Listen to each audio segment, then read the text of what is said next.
Cada psiquiatra hace un juramento de seguir un código de conducta ética, de poner el cuidado de sus pacientes por encima de todo. Pero de todas las disciplinas médicas, la psiquiatría tiene el peor récord de fraude y abuso. Psychiatry is almost a license to print money.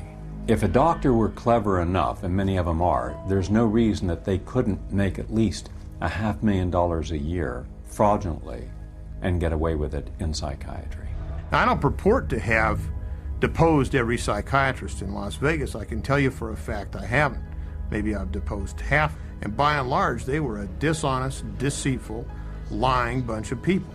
Tan frecuentes son sus prácticas engañosas y criminales, las cuales facturan, que los investigadores de seguros tienen una frase de jerga para ello: el hola de California y el apretón de manos de $100. $100 handshake is when usually a patient is institutionalized. Psychiatrist, psychologist will visit that person, shake hands with them, say, hello, I'm Dr. So-and-so, I'm taking care of your problem here, and then leaves.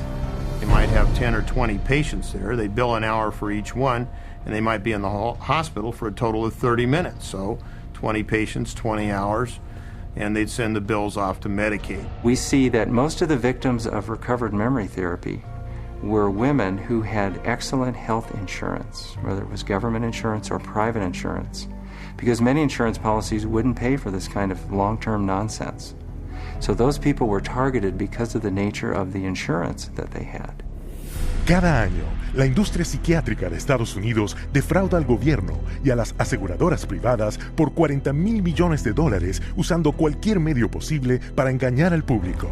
There were some advertisements, very seductive advertisements for people wanting to lose weight and were having problems losing weight.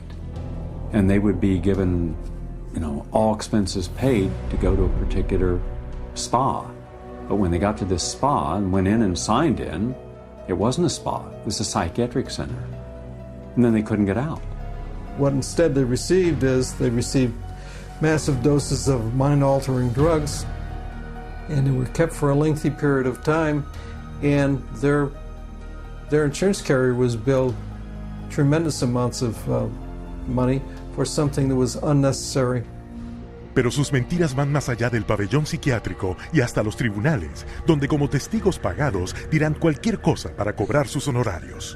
A psychiatric expert who will have one opinion in one scenario and a completely opposite opinion in another scenario based on which law firm or governmental agency is paying for his time. The psychiatrist, on one hand, will tell the public that suicide can be prevented, but will go into court and tell a jury that suicide cannot be prevented.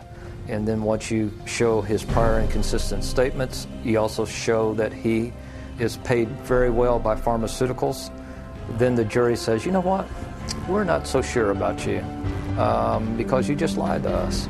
Añadamos a su codicia, deshonestidad y avaricia sus crímenes sexuales. Constituyendo tan solo el 6% de los médicos de Estados Unidos, los psiquiatras son responsables de la tercera parte de los delitos sexuales cometidos por médicos. It has happened so often that by the mid-80s, the insurance companies who insure physicians across America started writing sexual claims out of the policies altogether. That's how common it was. The system was so broken that more than 25,000 complaints had been registered, but nothing acted upon. When a psychiatrist has a patient, a female patient, and abuses them sexually, there's a very high probability they'll get away with it. I've seen many cases where the mental health professional becomes very disturbed and is using very strange and odd treatments, and that can go on for many years with no one finding out about it because it's not very public. It's quite private. Things happen behind closed doors. Trágicamente, sus crímenes sexuales a menudo implican niños. Un buen ejemplo es el del Dr. C. Markham Berry. En apariencia, un miembro muy respetado de su comunidad, Pero todo eso se hizo añicos cuando lo arrestaron por haber violado sexualmente a los niños. Sacaron de su casa camionetas llenas de pornografía infantil y la investigación posterior descubrió que había violado sexualmente a sus pacientes, niños entre 7 y 17 años a quienes fotografió y violó sexualmente. El Estado lo describió como los 50 años de una aventura sexual desenfrenada y clandestina de Barry con niños. Este no es un incidente aislado, es el carácter cuidadosamente enmascarado de los miembros de esta profesión. En las ciudades, los estados y los países podrán encontrarse psiquiatras que cometen violaciones, abuso sexual, asesinato y fraude. Y como vas a ver, toda la credibilidad de la psiquiatría depende del mayor fraude de todos.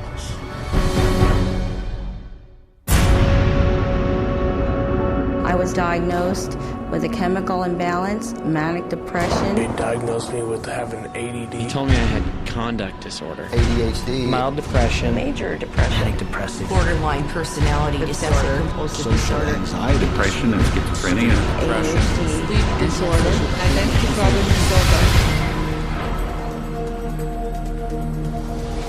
There's no such thing as mental disorder. A mental disorder is whatever someone says it is, and if the person saying this is a mental disorder has enough power and influence, then people believe, oh, that's a mental disorder.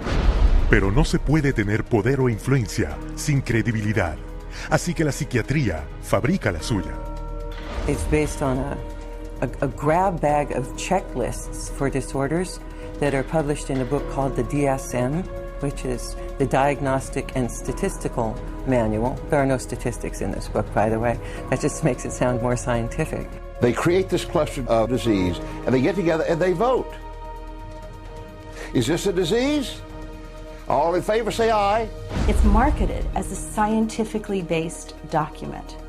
Now, the American Psychiatric Association, which publishes the DSM, do a lot of work to create an aura of scientific precision around the DSM, but it's not scientifically based. Desde la primera edición del DSM, el número de trastornos mentales que se incluyó por votación en el Manual de Diagnóstico de la Psiquiatría ha llegado a 374. Y con cada nuevo trastorno, los psiquiatras crean otra forma de defraudar al público. If you have 27 ways to bill in the DSM, that's 27 ways to bill. If you have 300, that's 300 ways to bill. So you can pretty much find anyone walking on the street that could fit into a DSM somehow. When you build insurance companies, you can't say the word. You've got to say a number. And they have numbers for the most ridiculous things. You know, like arguing with your mother or peeing in the bed. Adolescent rebellion disorder is an official psychiatric diagnosis. Arithmetic learning disorder is an official psychiatric diagnosis. General anxiety disorder is a recent diagnosis. For each one, there is a 5-digit code with a decimal point. Now, the implication of that is if I have illness 403.16, that's different in some important and scientifically proven way from someone who has 403.17. And nothing could be further from the truth. Aunque parezca increíble, mientras presentan el DSM al mundo como un hecho científico, los psiquiatras admiten libremente su absoluta falta de base científica. We have no diagnostic reliable markers for almost any illness there is in the DSM. What we're testing for in psychiatry, it's hard to say because there's nothing specifically. But as far as a test that's clinically useful, basically we're not there yet. We don't have any laboratory tests that we can use to determine whether somebody does or doesn't have a mental illness. There are no good biological tests for detecting mental illness. There is no test, there's no biopsy you can do. There is no chemical test right now. There are no specific tests to confirm the diagnosis or show the improvement, like any blood tests or any x-rays or anything like that. Oh, in my practice, I don't do any tests. I just speak with people and listen to them, and then I make a decision in what kind of illness.